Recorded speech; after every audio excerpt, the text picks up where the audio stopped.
तो आज हम हिंदी व्याकरण कन्नड़ पाठ्य पुस्तक का पाठ 16 जिसका नाम है काल, उसका अध्ययन करने जा रहे हैं। आप अपनी पाठ्य पुस्तक का पेज नंबर 115 ओपन करेंगे। बच्चों, काल क्या है? काल समय है। आपने पिछली कक्षाओं में भी काल के बारे में पढ़ा है और समझा है।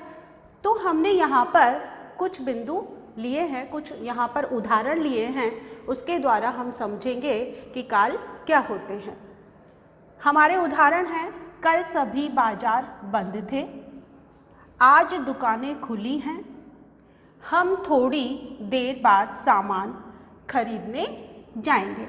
तो बच्चों, ये जो हमने उदाहरण लिए हैं, ये जो हमारे वाक्य हैं, उनमें क्रिया हो रही है, और जो क्रिया हो रही है तो वो अलग अलग समय पर हो रही है। जैसे कल सभी बाजार बंद थे, तो यहाँ पर जो क्रिया हो रही है वो हो चुकी है, तो ये कौन सा काल होगा? भूतकाल होगा। जब क्रिया पूरी हो चुकी होती है उसे हम क्या कहते हैं? भूतकाल कहते हैं। दूसरा उदाहरण है, आज दुकानें खुली हैं। तो इसमें जो क्रिया हो रही है वो वर्तमान में होती हुई दिखाई दे रही है, तो ये कौन सा काल होगा? वर्तमान काल। जो कार्य समय पर उस समय चल रहा होता है वो वर्तमान काल कहलाता है। हमारा जो तीसरा उदाहरण है, हम थोड़ी देर बाद सामान खरीदने जाएंगे। तो जो हम सामान खरीदने जाएंगे वो थोड़ी देर बाद जाएंगे, यानी आने वाले समय में हम सामान खरीदेंगे। तो ये हमारा कौन सा काल होगा? भविष्य काल। भविष्य काल आने वाले समय को कहते हैं जिसमें उस समय वो क्रिया पूरी होती है। तो बच्चों, आप अपनी पाठ्य पुस्तक में परिभाषा दी हुई है, उसको रेखांकित करेंगे। इसकी परिभाषा क्या है कि क्रिया के जिस रूप से उसके होने के समय का पता चलता है उसे हम क्या कहते हैं? काल कहते हैं।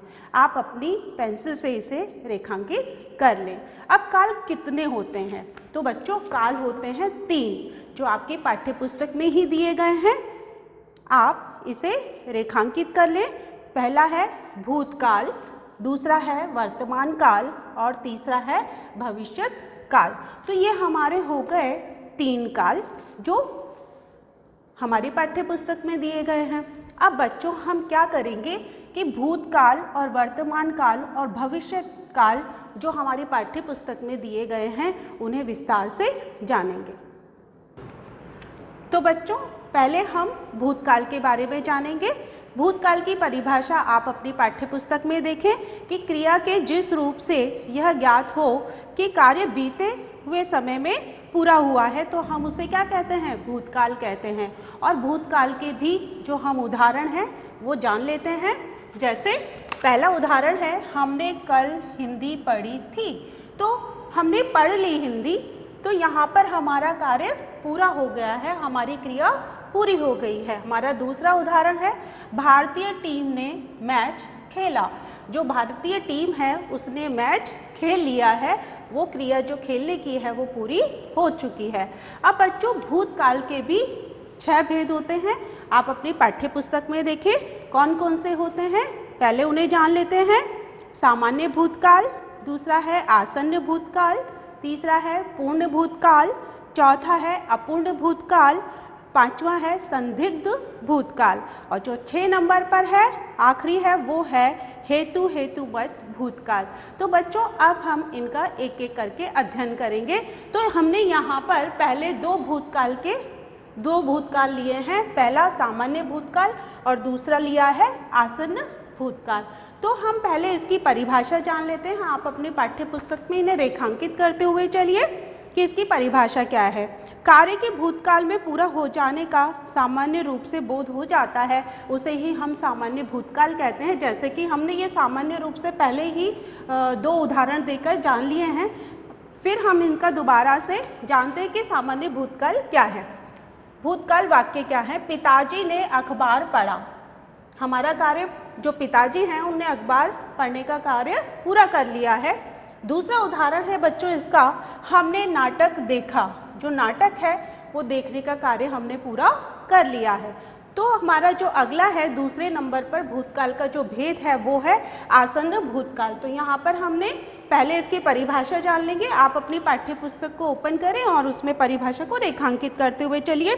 क्रिया के जिस रूप से ये पता चले कि कार्य अभी अभी पूरा हुआ है, अभी अभी हमने कार्य को पूरा किया है, तो वो हमारे कौन से होते हैं? आसन्न भूतकाल होते हैं। तो बच्चों हमने यहाँ पर 2 उदाहरण लिए हैं, तो उसे जान लेते हैं उनके द्वारा कि आसन्न भूतकाल किस तरह से होते हैं। मैं व्यायाम करके आया हूँ। व्यायाम तो कर लिया है लेकिन काम अभी अभी पूरा हुआ है। जो हमारा दूसरा है, हम अभी घर लौटे हैं। घर लौटे हैं लेकिन अभी अभी लौटे हैं, तो वो हमारे क्या होंगे? आसन्न भूतकाल होंगे।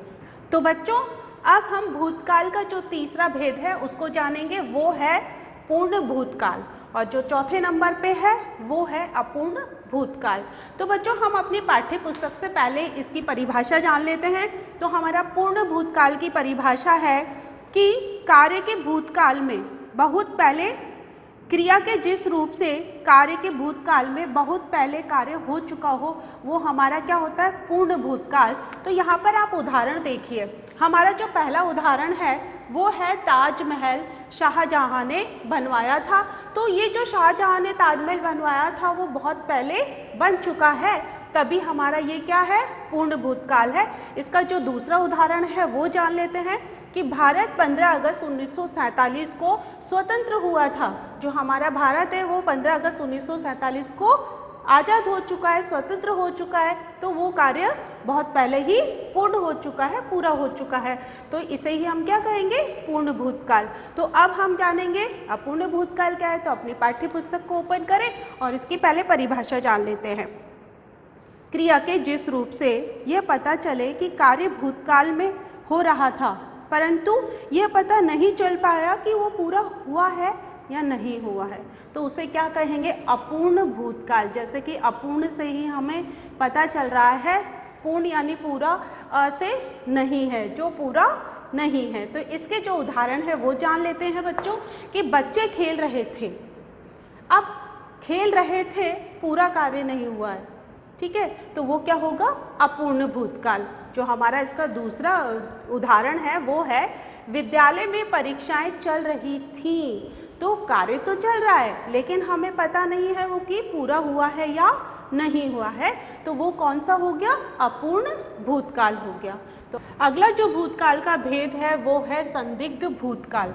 तो पहले हम इसकी परिभाषा जानेंगे कि संदिग्ध भूतकाल क्या होते हैं। तो आप अपनी पाठ्य पुस्तक में देखें और उसे रेखांकित करें कि क्रिया के जिस रूप से उसके कार्य का भूतकाल में पूरा होने में संदेह प्रकट होता है, तो वो क्या कहलाता है? संदिग्ध भूतकाल कहलाता है। जो कार्य हो रहा है उसमें संदेह प्रकट हो रहा है, वो संदिग्ध भूतकाल होगा। अब हम इसके पहले उदाहरण जान लेते हैं। हमारा उदाहरण है लड़कों ने गृह कार्य कर लिया होगा। संदेह प्रकट हो रहा है, यहाँ पे संदेह दिखाई दे रहा है कि लड़कों ने जो गृह कार्य है वो कर लिया होगा, ठीक है। तो अब हमारा इसका दूसरा उदाहरण है दादाजी सोकर उठ गए होंगे। हमें पता नहीं है, हम संदेह जता रहे हैं, यहाँ पर संदिग्ध भूतकाल है, संदेह हो रहा है हमें कार्य पर, तो वो क्या होता है? संदिग्ध भूतकाल कि दादाजी सोकर उठ गए होंगे, संदेह है हमें। ऐसे ही हमारा पहला है कि लड़कों ने गृह कार्य कर लिया होगा, संदेह हो रहा है हमें कार्य पर, यहाँ पर भी दादाजी सोकर उठ गए होंगे, तो संदेह प्रकट हो रहा है, इसीलिए वो क्या है? संदिग्ध भूतकाल है। अब जो हमारा अगला है और अंतिम है हेतु हेतु मत भूतकाल। पहले इसकी हम परिभाषा जान लेंगे। आप अपनी पाठ्य पुस्तक में देखें कि इसकी परिभाषा क्या है कि यदि भूतकाल में एक क्रिया के होने पर दूसरी क्रिया का होना या न होना निर्भर करता है, यानी एक क्रिया दूसरी क्रिया पर निर्भर होती है, तभी वो कौन सा होता है? हेतु हेतु मत भूतकाल होता है। तो हम इसके उदाहरण भी जान लेते हैं कि यदि खिलाड़ी अच्छा खेलते तो जीत जाते। तो यहाँ पर जो खेलने की क्रिया है वो जीतने, दो क्रिया हैं, एक क्रिया दूसरे पर निर्भर है, तभी यहाँ पे क्या है? हेतु हेतु मत भूतकाल। इसका जो दूसरा उदाहरण है यदि समय पर चलते, तो हमारी एक क्रिया है समय पर चलते, उस पर दूसरी क्रिया कौन सी निर्भर है, तो रेलगाड़ी नहीं छूटती। तो यहाँ पर क्या हो गया, हेतु हेतु भूतकाल हो गया। दो क्रियाएं हैं और एक दूसरे पर निर्भर है। तो बच्चों हमारा जो दूसरा काल है वो है वर्तमान काल। तो पहले हम वर्तमान काल की परिभाषा जान लेते हैं। क्रिया के जिस रूप से उसके वर्तमान समय में होने का पता चलता है तो क्या कहलाता है, वो वर्तमान काल कहलाता है। जो कार्य है वो उस समय चल रहा होता है, वर्तमान समय में चल रहा होता है। तो पहले हम इसके उदाहरण जान लेते हैं बच्चों। तो हमारा पहला उदाहरण है गाय दूध देती है, तो ये वर्तमान काल है, दे रही है दूध, दूध देती है। दूसरा है मैं हॉकी खेलता हूँ, तो यहाँ पर हूँ आ रहा है आ रहा है, तो वो क्या होंगे, वर्तमान काल। गाय दूध देती है और मैं हॉकी खेलता हूँ, ये हमारे सामान्य वर्तमान काल हैं। अब हम जानेंगे इसके भेद कितने हैं। तो बच्चों इसके 3 भेद हैं। वो कौन कौन से हैं, सामान्य वर्तमान काल, दूसरा है अपूर्ण वर्तमान काल और तीसरा है संदिग्ध वर्तमान काल। पहले हमारा सामान्य वर्तमान काल। तो बच्चों आप अपनी पाठ्य पुस्तक से पहले इसकी परिभाषा जान लेते हैं। क्रिया के जिस रूप से उसके वर्तमान काल में होने अथवा करने का बोध होता है उसे हम क्या कहते हैं, सामान्य वर्तमान काल कहते हैं। जो हमारा कार्य हो रहा है वो वर्तमान समय में हो रहा है। तो पहले हम इसके क्या जानेंगे, उदाहरण जानेंगे। हमारे इसके उदाहरण हैं फसल खेतों में लहराती है, तो ये हमारा सामान्य वर्तमान काल है। इसमें जो भी कार्य हो रहा है वो सामान्य हो रहा है, तो वो सामान्य वर्तमान काल हो गया। जैसे कि हमारे ये 2 उदाहरण भी सामान्य वर्तमान काल के ही थे। दूसरा है पक्षी आकाश में उड़ते हैं, तो यहाँ पर भी सामान्य हमारा उदाहरण है, सामान्य वाक्य है कि पक्षी आकाश में उड़ते हैं। इसमें हमें कोई भी संदेह नहीं हो रहा, इसमें हमारा कोई भी जो कार्य है वो संदेहपूर्ण नहीं है और जो भी कार्य है वो अपूर्ण नहीं है। तो इसका जो अगला है वर्तमान काल वो है अपूर्ण वर्तमान काल। जैसे कि हमने भूतकाल में जो हमारा एक भेद था अपूर्ण भूतकाल, तो इसमें भी है अपूर्ण वर्तमान काल। जैसे कि मैंने आपको वहाँ पर समझाया था, पूर्ण यानी पूरा, अपूर्ण यानी अधूरा। तो इसकी पहले हम परिभाषा जान लेते हैं। आप अपनी पाठ्य पुस्तक में इसे रेखांकित करें कि क्रिया के जिस रूप से ये पता चलता है कि काम वर्तमान समय में आरंभ होकर और अभी पूरा नहीं हुआ है तो वो क्या कहलाएगा, अपूर्ण वर्तमान काल कहलाएगा।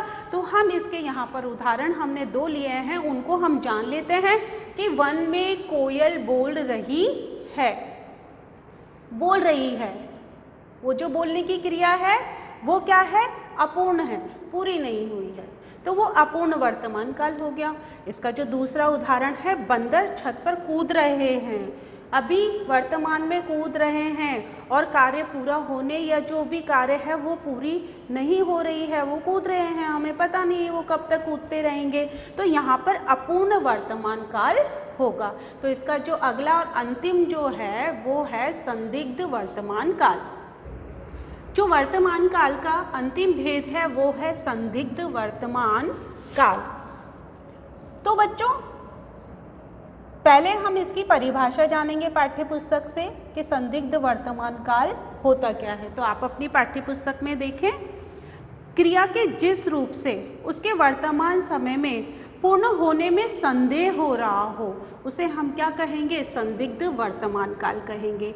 आप अपनी पाठ्य पुस्तक में ये परिभाषा को रेखांकित कर लें। इसके उदाहरण हम देख लेते हैं। यहाँ पर हमने 2 उदाहरण लिए हैं कि विद्यालय में प्रार्थना हो रही होगी, संदेह है, वर्तमान काल में काम तो चल रहा है पर वहाँ पर संदेह हो रहा है कि विद्यालय में प्रार्थना हो रही होगी, तो संदिग्ध वर्तमान काल है। नानी माँ कहानी सुना रही होंगी, होंगी यहाँ पर बहुवचन के लिए नानी माँ आदर, नानी माँ जो हमारी बड़ी है इसलिए यहाँ पर बहुवचन का प्रयोग किया गया है। और वर्तमान काल में काम तो हो रहा है लेकिन संदेह है, इसलिए वो संदिग्ध वर्तमान काल है। जो हमारा 3 नंबर का काल है वो है भविष्यत काल। तो पहले हम इसकी पाठ्यपुस्तक से परिभाषा जान लेते हैं। आप अपने पाठ्यपुस्तक का पेज नंबर 117 है, उस पर दी गई है कि क्रिया के जिस रूप से ज्ञात हो कि क्रिया आने वाले समय में होगी तो वो हमारा क्या होगा, भविष्यत काल होगा। अब हम इनके दो उदाहरण के द्वारा जान लेते हैं कि हम कल हिंदी पढ़ेंगे, जो आने वाले समय में हम हिंदी को पढ़ेंगे, तो वो क्या हो गया, भविष्यत काल। हमारा दूसरा उदाहरण है, हम सब मेला देखने जाएंगे। हम मेला देखने जाएंगे, आने वाले समय में जाएंगे, तो ये हो गया हमारा भविष्यत काल। अब बच्चों इसके भी दो भेद हैं, वो कौन कौन से हैं, सामान्य भविष्यत काल और संभाव्य भविष्यत काल। तो पहले हम सामान्य भविष्यत काल का अध्ययन करेंगे, इसकी परिभाषा हम पाठ्यपुस्तक से जान लेते हैं। तो हमारी पाठ्यपुस्तक का पेज नंबर 118 पर इसकी परिभाषा दी गई है, आप उसे रेखांकित करते चलिए। क्रिया के जिस रूप से उसका सामान्य रूप से भविष्यत काल में होने का पता चलता है तो वो क्या होता है, हमारा सामान्य भविष्यत काल। तो इसके यहाँ पर बच्चों हमने दो उदाहरण लिए हैं कि हम सब भारत को स्वच्छ बनाएंगे। जो क्रिया है वो आने वाले समय में होगी तो वो सामान्य भविष्यत काल होगा, क्योंकि ये जो भविष्यत काल का जो उदाहरण है वो सामान्य है, इसमें कोई संभावना नहीं है, कोई अपूर्ण नहीं है, कोई पूर्ण वाक्य नहीं है। तो इसका जो दूसरा उदाहरण है वो यहाँ पर दिया गया है कि हम सब बस से विद्यालय जाएंगे। जो हम विद्यालय जाएंगे बस से जाएंगे और आने वाले समय में जाएंगे। तो इसका जो दूसरा जो भेद है वो है संभाव्य भविष्यत काल। तो इसकी परिभाषा हम पहले पाठ्यपुस्तक से जान लेते हैं। क्रिया के जिस रूप से किसी कार्य के भविष्य में होने की संभावना का पता चलता है तो बच्चों वो क्या होता है, संभाव्य भविष्यत काल। इसमें संभावना होती है, संदेह होता है। तो देखिए यहाँ पर हमें वाक्य से ही पता चल रहा है। इसका जो पहला उदाहरण है वो है, शायद आज पानी बरस जाए। संभावना जताई जा रही है। शायद शब्द से ही हमें पता चल रहा है कि ये संभावना जता रहा है, ये इस वाक्य में संभावना जताई जा रही है। दूसरा वाक्य है हमारा, परीक्षाएं शायद मार्च में हो। तो यहाँ पर संभावना जताई जा रही है कि जो परीक्षाएं हैं वो मार्च में हो। तो बच्चों आप अपनी पाठ्यपुस्तक का पेज नंबर 118 ओपन करेंगे, उसमें हमारे अभ्यास प्रश्न दिए हुए हैं। तो हमारा जो प्रश्न नंबर 3 है, आप उसे प्रश्न नंबर 3 का अभ्यास करेंगे। निम्नलिखित वाक्यों में क्रियापद छांटिए और काल का नाम बताइए। तो यहाँ पर हमें जो वाक्य दिए गए हैं उसमें से क्रियापद छांटना है और हमें उसका काल बताना है कि वो कौन से काल का वाक्य है। तो बच्चों यहाँ पर हमारा जो पहला वाक्य है, छात्र वाद विवाद प्रतियोगिता में भाग लेंगे। तो यहाँ पर हमें सबसे पहले क्रियापद छांटना है। तो भाग लेंगे यह इसका क्रियापद है। यहाँ पर जो क्रिया प्रदर्शित हो रही है वो भाग लेंगे शब्द से हो रही है, तो क्रियापद भाग लेंगे हो गया हमारा। अब इसका जो भेद है वो क्या होगा वो हम जानेंगे कि ये इसके जो काल है वो कौन से काल का वाक्य है। अब हम इसका क्या जानेंगे, काल जानेंगे। तो देखिए भाग लेंगे, तो ये हमें क्या जता रहा है, ये वाक्य हमें क्या, इसमें क्रियापद जो है वो क्या बता रहा है, भविष्यत काल। तो हमारा जो क्रियापद भाग लेंगे होगा और इसका जो काल होगा वो होगा सामान्य भविष्यत काल। सिंपल साधारण वाक्य है तो सामान्य भविष्यत काल होगा। सामान्य भविष्यत काल, ये इसका उत्तर हो गया। अब जो हमारा दूसरा उदाहरण है वो है, पिछले वर्ष हम लाल किला देखने गए थे।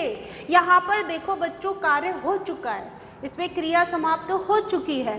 तो सबसे पहले हम इसका क्रियापद जानेंगे। तो इसका क्रियापद होगा देखने गए थे। तो ये हमारा क्या हो गया, क्रियापद हो गया। अब जो इसका काल है वो हम समझेंगे। वैसे तो आपको ये समझ में आ ही गया है कि ये कार्य कब हो चुका है, भूतकाल में हो चुका है। तो इसका जो भेद है वो हम जानेंगे, वो हो गया इसका पूर्ण भूतकाल। इसका जो भेद हुआ पूर्ण भूतकाल।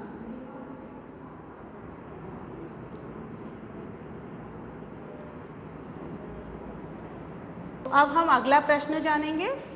तो बच्चों अब हम पाठ्य पुस्तक का जो पेज है वो है 119, उस पर आएंगे।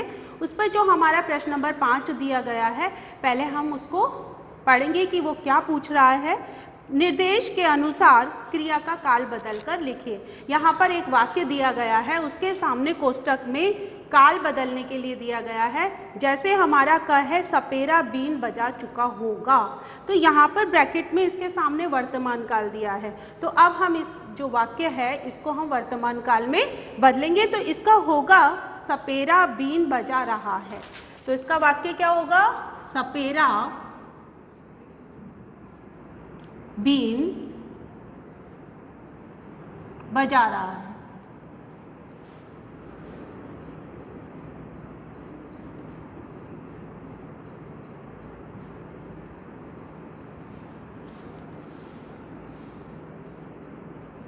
रहा है। इसी तरह से जो हमारा दूसरा वाक्य है हम उसको जानेंगे। हमारा दूसरा वाक्य है शायद चोर पकड़ा जाएगा। तो इसका जो हमें किसमें बदलना है, इस वाक्य को भूतकाल में इसको परिवर्तन करना है, भूतकाल में इसको बदलना है। तो यहाँ पर हो जाएगा चोर पकड़ा गया होगा।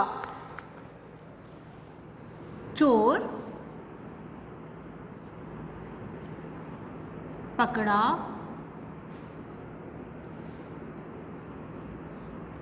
गया होगा। तो बच्चों आज हमने काल के बारे में जाना, समझा, इसके जो भेद थे, उपभेद थे, उनके बारे में समझा और अभ्यास प्रश्न भी किए। तो मुझे आशा है कि आपको ये काल जो हमारा पाठ है वो अच्छे से समझ में आ गया होगा। धन्यवाद।